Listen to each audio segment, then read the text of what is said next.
Assalamualaikum warahmatullahi wabarakatuh. Saya Muhammad Bayu Dinegoro dengan NIM 1301170762 dari kelas IF 44 gabungan 02. Di sini saya akan menjelaskan tentang tugas besar saya. Tugas besar pendidikan Pancasila dengan judul survei terkait nilai-nilai Pancasila yang dimiliki oleh masyarakat. Di sini adalah hasil pengamatan dan survei yang telah saya lakukan. Survei yang dilakukan menunjukkan masih banyak generasi muda yang bersikap acuh terhadap Pancasila sebagai ideologi negara. Survei ini dilakukan secara digital di media sosial dengan target responden dari kalangan milenial berusia 18 sampai 25 tahun. Tercatat, sebanyak 19,5% responden dalam survei tersebut merasa tidak yakin bahwa nilai-nilai Pancasila penting atau relevan dalam kehidupan mereka. Sebanyak 19,5% pula merespon netral terhadap pentingnya Pancasila bagi kehidupan mereka. Bahkan, sebagian responden lainnya merasa bahwa Pancasila hanya sekadar nama atau tinggal teori, dan tidak tahu maknanya. Mirisnya lagi, ada sebagian lain yang menyampaikan tidak pernah diberi pelajaran sejarah kepada mengenai perjuangan untuk mendapatkan arti Pancasila itu sendiri, sehingga hanya memfungsikan Pancasila sebagai pajangan karena nilainya sudah tidak pernah diterapkan lagi. Dari hasil survei itu ditemukan hanya 61% responden pada umumnya yang yakin dan setuju bahwa nilai-nilai Pancasila sangat penting dan relevan bagi mereka. Sebagian berpendapat bahwa nilai-nilai luhur yang terkandung di dalamnya sudah sempurna sebagai pedoman bernegara dan berbangsa. Hal ini sejalan dengan responden lain yang memandang Pancasila merupakan sumber dari segala sumber hukum, dasar falsafah negara, dan ideologi negara. Selanjutnya di sini bisa ditarik kesimpulan berkenaan dengan Pancasila dan perilaku keberagaman kehidupan masyarakat di Indonesia dan implementasi nilai-nilai Pancasila pada perilaku masyarakatnya dapat disimpulkan bahwa yang pertama, perilaku keberagaman masyarakat Indonesia cenderung kehilangan jati diri dan karakter berbudaya luhur, sehingga bagian dari masyarakat yang bersatu, berbangsa, dan bernegara tidak sesuai dengan Kebinekaan Tunggal Ika. Hal ini ditandai dengan dipertontonkannya setiap waktu perilaku yang cenderung anarkis, amoral, mentalitas rendah, dengan praktik-praktik yang cenderung merugikan banyak orang, yakni korupsi, kolusi, dan nepotisme, serta ketidakadilan menjadi hal biasa, kepastian hukum yang belum optimal, kemiskinan juga semakin bertambah, kesejahteraan yang belum merata, dan sebagainya. Sehingga konflik sosial sebagai eee, sebagai keagamaan biasa saja dan kapan saja bisa terjadi. Sikap gotong royong dan sejenisnya, sebagai perincian masyarakat Indonesia yang dulu hilang pada jati diri masyarakat Indonesia modern yang toleran dan tradisi musyawarah hilang. Di tengah hingar-bingar sistem demokrasi yang cenderung kebablasan pasca reformasi. Mengapa perilaku keberagaman masyarakat Indonesia sedemikian rupa?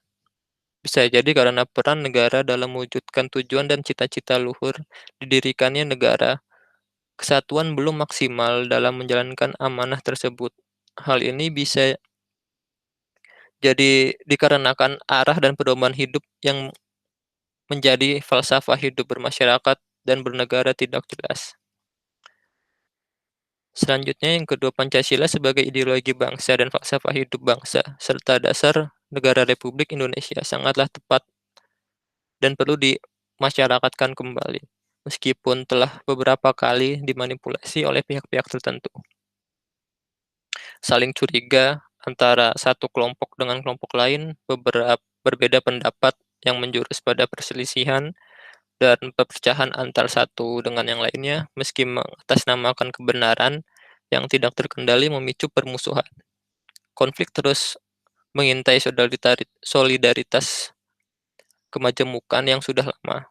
Partisipasi secara total yang diperagakan oleh seluruh masyarakat dalam menentukan kedaulatan dengan mengabaikan peran sentral para tokoh adat, ketua suku, agama, tidak bisa membendung perpecahan dan disintegrasi bangsa.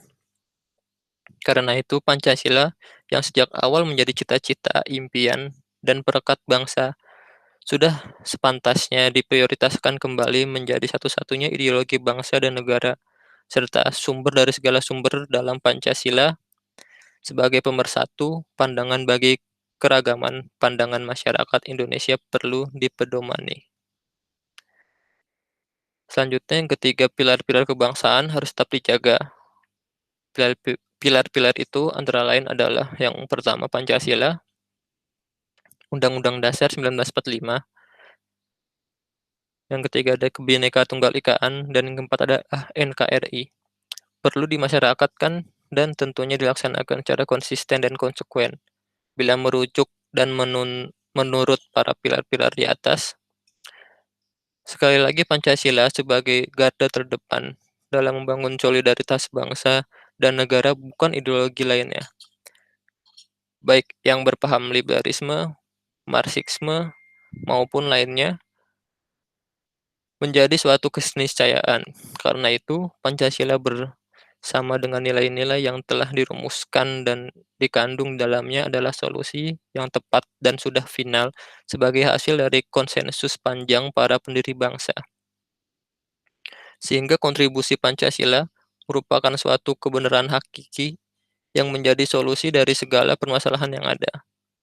Tinggal bagaimana komponen masyarakat, baik yang terdiri dari pemerintah, lembaga-lembaga pemerintah, dan masyarakat saling memahami, menghayati, dan mengamalkan secara murni dan konsekuen untuk menciptakan kerukunan dalam keberagamaan, menghargai harkat dan martabat manusia, menyatukan barisan dalam kesatuan negara, menyamakan persepsi melalui media musyawarah untuk mufakat dalam menentukan nasib bersama, agar dapat mewujudkan keadilan sosial masyarakat yang dicita-citakan, yaitu kesejahteraan lahir dan batin yang diridhoi oleh Allah Subhanahu wa taala.